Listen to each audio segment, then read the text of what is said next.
এখন কথা হলো যে একটা যখন ক্লায়েন্টরা বলবে যে আমার একটা বাড়ি ডিজাইন করে দেন, ক্লায়েন্ট কিন্তু জমির মাপ দিবে সুন্দর করে, জমির মাপ দিয়ে বলবে যে আমাকে সাপোজলি যে এই জমির ভিতর আমাকে করে দেন, এখান থেকে একটা রেক্ট্যাঙ্গুলার নিয়ে নিই আমরা, যে এই জমির মধ্যে আমাকে করে দেন বাড়িটা, ঠিক আছে। এখন জমির মাপ ওরা দিতে পারে যে আমার দৈর্ঘ্য প্রস্থ 50 ফিট আর প্রস্থ হলো 40 ফিট, ঠিক আছে। তাহলে এর ভিতরে আমাদের করে দিতে হবে, ঠিক আছে। অথবা বলবে যে 6 শতক জমির মধ্যে করে দেন, দৈর্ঘ্য এত প্রস্থ এত, তাহলে আমার ক্যালকুলেশনের মধ্যে ফিটে নিয়ে আসতে হবে, ঠিক আছে। 1 শতক সমান কত বর্গ করে, হ্যাঁ 435, ঠিক আছে। ক্যালকুলেটরের মাধ্যমে সুন্দর করে বের করা যাবে। তা এখন সাপোজ হলো যে আমাদের লাইন বলেছে যে আমাদের দৈর্ঘ্য হবে 50 এবং প্রস্থ হবে 40, ঠিক আছে। তাহলে আমরা রেক্ট্যাঙ্গুলার একটা নেব, রেক্ট্যাঙ্গুলার দিয়ে দুইভাবে নেওয়া যাবে। রেক্ট্যাঙ্গুলার দিয়ে নেই আমরা প্রথমে 40 ফিটের জন্য দেখা যাচ্ছে কি এই যেখানে একটা ক্লিক করলে হবে সেটা ফিট, ঠিক আছে। দৈর্ঘ্য প্রস্থ দিলাম, দৈর্ঘ্য দেওয়ার জন্য কমা দিব 50, যে কোনো একটা দিলে হয়, দিয়ে ইন্টার দিবেন, ঠিক আছে। দিয়ে এটা হয়ে গেছে, ঠিক আছে। এটা ছোট নাম দিচ্ছে না, জেড ইন্টার এ ইন্টার ইন্টার, ঠিক আছে। এটা হয়ে গেছে, হ্যাঁ। তাহলে এটা হচ্ছে কি দৈর্ঘ্য এবং প্রস্থ হয়ে গেছে। তা আমাদের কেউ যদি কয় যে আমি একটা লাইন নেব, লাইন নিয়ে দৈর্ঘ্য দেব 50 ফিট, কি হলো, দৈর্ঘ্য দেব আমরা, লাইন নেব এখান থেকে নিয়ে 50 ফিট, এন্টার দিলাম, এটা 50 ফিট হয়ে গেছে। এইদিকে দিয়ে আবার 40 ফিট প্রস্থ, এইদিকে আবার 50 ফিট দৈর্ঘ্য, দিয়ে প্রস্থ তো ঠিকই আছে, ও আবার 50 হয়ে গেছে সবগুলা।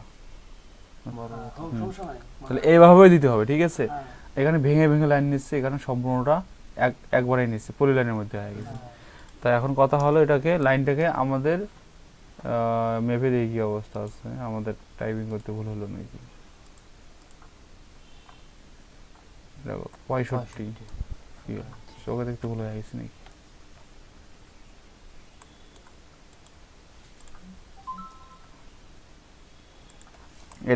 এটা আমাদের এরিয়া ক্লায়েন্টের এর ভিতরে ড্রয়িং করতে হবে। তাহলে অবশ্যই কি হবে,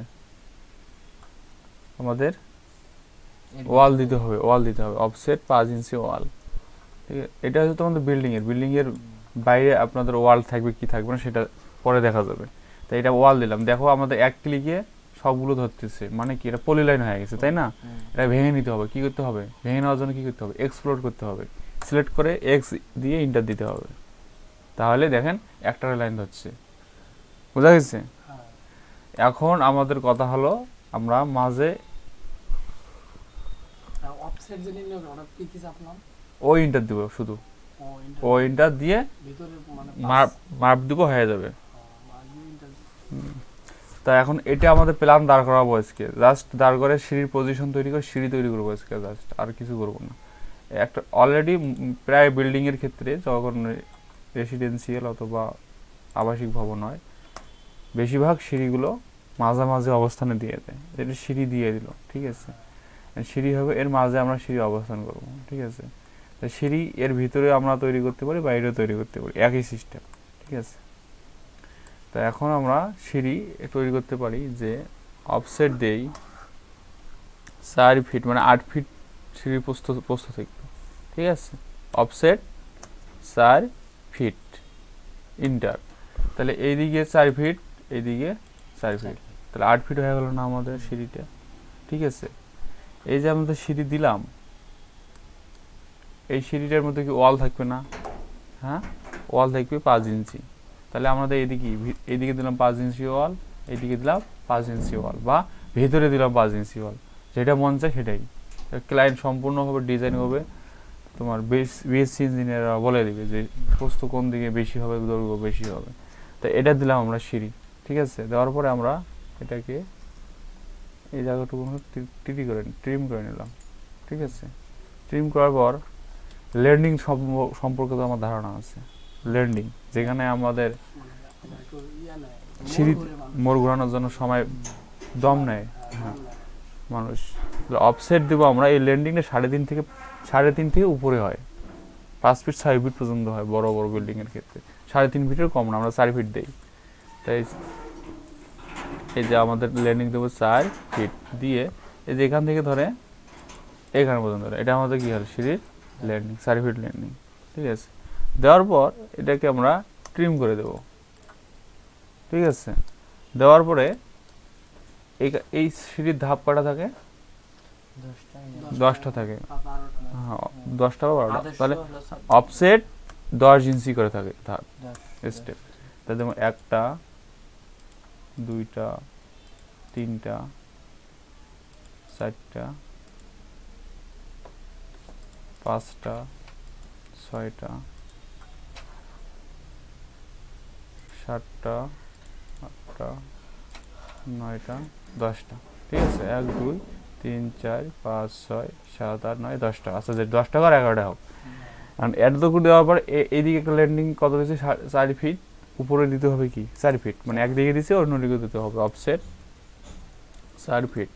কারণ সিঁড়ি আলাদাভাবে বানাইলে তখন মাথার মধ্যে কাজ করতে কম, এই কারণে ডাইরেক্টলি বানিয়ে দিচ্ছি। ঠিক আছে, অফসেট দেবো 5 ইঞ্চি ওয়াল।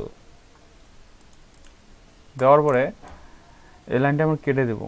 দেখেন এই লাইনটা কেটে দিলে হবে, ট্রিম করলে এই লাইনটা কাটবে, কিন্তু এই লাইনটা কাটবে কি না, কারণ রেফারেন্স নাই। EX ডাবল ইন্টার দিয়ে আমরা এটাকে বাড়াই দেই। ঠিক আছে, দিয়ে এখন ট্রিম করে দিই। তাহলে এই মাঝের অংশ কি হয়ে গেল? আমাদের ল্যান্ডিং হয়ে গেল। সরি, হ্যাঁ ঠিক আছে। এখন ওগুলো আমরা ট্রিম করে দিব।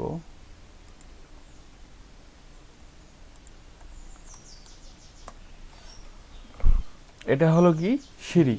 সিঁড়ির এর যে মাঝেটা কি রেলিং থাকে না, এই অফসেট দেব রেলিং মোটামুটি 2 ইঞ্চি থেকে 6 ইঞ্চি পর্যন্ত গ্যাপ থাকে রেলিং। ঠিক আছে, তাহলে আমরা 2 ইঞ্চি দিই, তাহলে 4 ইঞ্চি করে দেই। তাহলে এইদিকে দেবো আমরা 2 ইঞ্চি, এদিকে দেবো 2 ইঞ্চি দিয়ে মাঝারটা কী করে দেবো? তুলাই দেবো। দিয়ে এগুলো কী করে দেবো? ট্রিম করে দেবো, TR ডাবল এন্টার।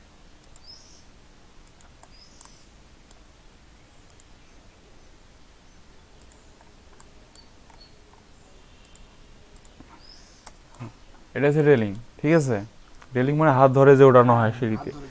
এটাকে আমরা মাথাটাকে কি আবদ্ধ করে দেবো। তাহলে কি করতে হবে? ফ্লেট করে দিতে হবে, ফ্লেট এফ ইন্টার দিয়ে এখানে একবার ক্লিক করব, এখানে একবার ক্লিক করব। ঠিক আছে, তারপর আবার এখানে ইন্টার করলেই আবার ওই কমান্ড ফিরে আসবে। ঠিক আছে, এখানে আবার ক্লিক করব, এখানে আবার ক্লিক করব, তাহলে ফ্লেট হয়ে গেল। তাহলে এটা আমাদের সিঁড়ি একটা মোটামুটি কমফোর্টেবল হয়ে গেল সুবিধার মধ্যে। তাহলে এই সিঁড়িটা আলাদা কালার কোডিং করতে হবে। কি করে? লেয়ার তৈরি করতে হবে। এটার জন্য আপনারা এখানে যাবেন, এখানে গিয়ে নিউ ক্রিয়েট লেয়ারে ক্লিক করলে এখানে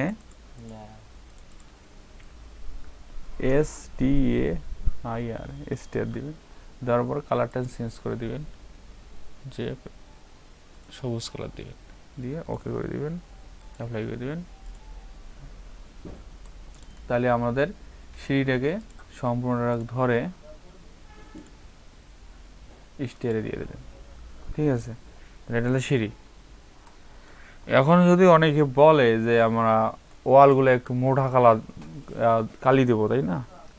মোটা কালির জন্য কী করবো? আমরা এখানে ক্লিক করে আর একটা লেয়ার তৈরি করব, সেটা হলো ওয়ালের লেয়ার, WA ডাবল ওয়াল।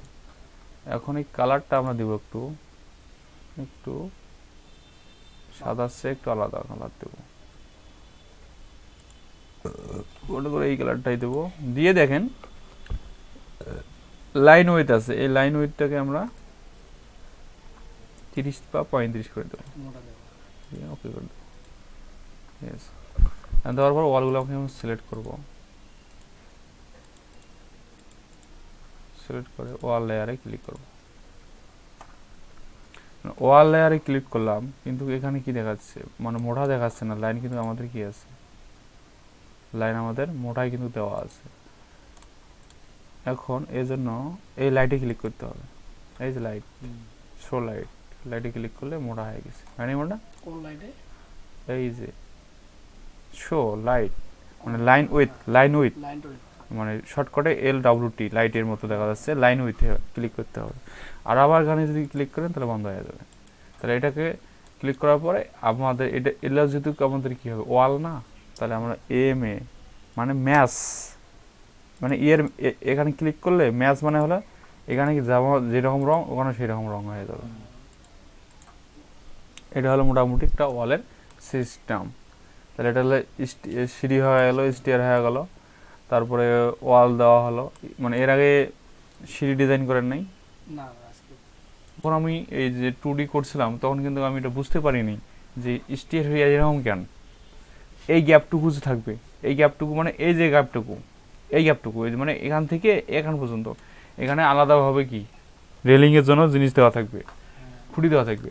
তা আমরা সিঁড়ি কিন্তু এখানে স্টেপ দিয়েছে 5টা, এখানে হবে কত, 7টা থেকে 10টা থেকে উপরে বাগে 16-17টা পর্যন্ত হয়ে থাকে। অনেকে বর্তমান কেনা কয় হাসপাতালের সিঁড়ি দেখা যাচ্ছে 1 স্টেপই হয়, রেগলিয়ে ওঠে, ঠিক আছে। এটা দেওয়ার পর ওদের কিন্তু ল্যান্ডিং, ওদেরও কিন্তু ল্যান্ডিং আছে না, ল্যান্ডিং আছে, কিন্তু সোজায় উঠতেছে কিন্তু মাঝে দেখবেন ল্যান্ডিং আছে না, র্যাম্প, ঠিক আছে, ওটা আছে ল্যান্ডিং, ঠিক আছে। ওটা না হলে হবে না। কিন্তু এই যে দেখেন এখন 3D ভিউর মধ্যে একটু হলে বোঝা যাচ্ছে যে কেন এভাবে রাশি টানানো হয়। তো এটা যদি আমাদের এই জায়গায় নিয়ে যাই,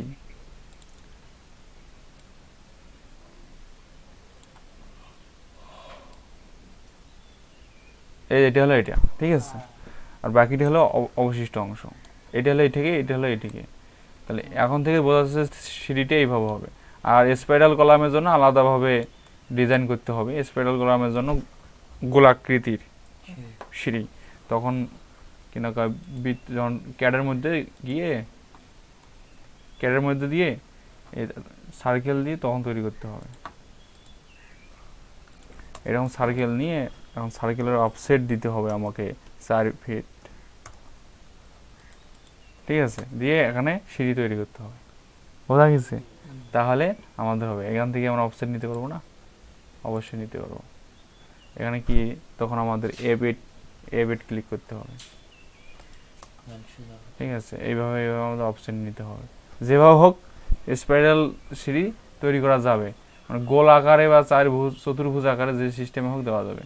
তো এটা হলো, তবে আলটিমেট আমি কি 3D ব্যাগস দিয়ে একটু কল্পনা করলে নতুন অবস্থা ভালো বোঝা যাবে, আর অন্যথায় নাই। আমি ডিজাইনগুলো করতেছি, দেখি কি করা যায় একসাথে।